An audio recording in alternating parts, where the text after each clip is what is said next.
Welcome to today's edition of the show podcast. The station and owner of 40 years Earl J.T. Gray, Nashville's father of Bluegrass, passed away at the age of 75.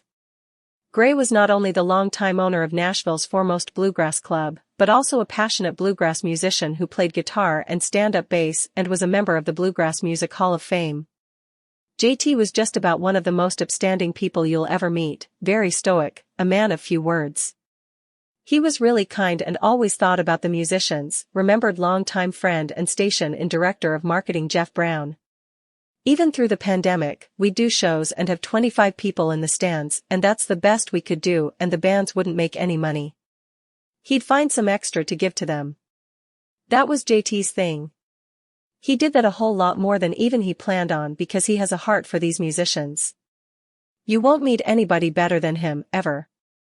In 1981, Gray bought station and from a group of founding bluegrass musicians with whom he frequently played as a way of being around bluegrass music without having to live life on the road.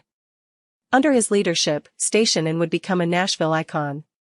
Gray would bring in local as well as name acts, even playing with his own band the Nashville Skyline when there was an open slot, and offering Sunday jam sessions. JT was known for his work in the bluegrass music community as a bluegrass musician and club owner, thoughtfully raising the station in as a home for musicians and fans everywhere, read a release from station in announcing Gray's passing. He bought the business in 1981 and established it as a Nashville icon loved by so many throughout the world. JT's contributions to bluegrass music cannot be overstated.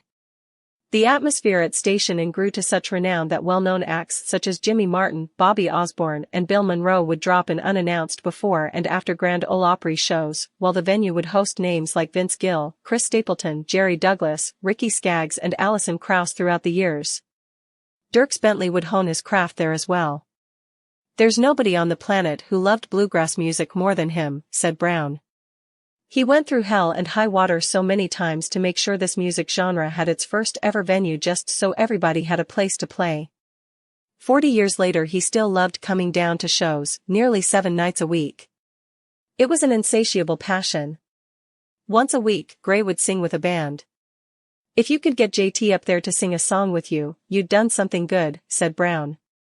In 2021, Gray and his station were featured on the 2021 Grammy Awards alongside such legendary venues as the Apollo Theater in New York and Troubadour in Los Angeles.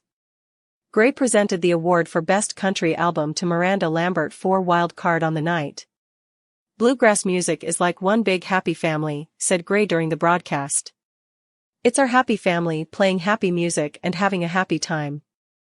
In the coming days, the station will hold a celebration of life in honor of Gray's memory.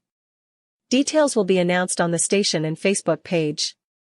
On March 22, the station will go dark in remembrance of its old friend. But, just as JT would want, we will keep the music going, read a release from station. JT understood and appreciated greatly the love and support of the bluegrass community, musicians and fans who became family over the years.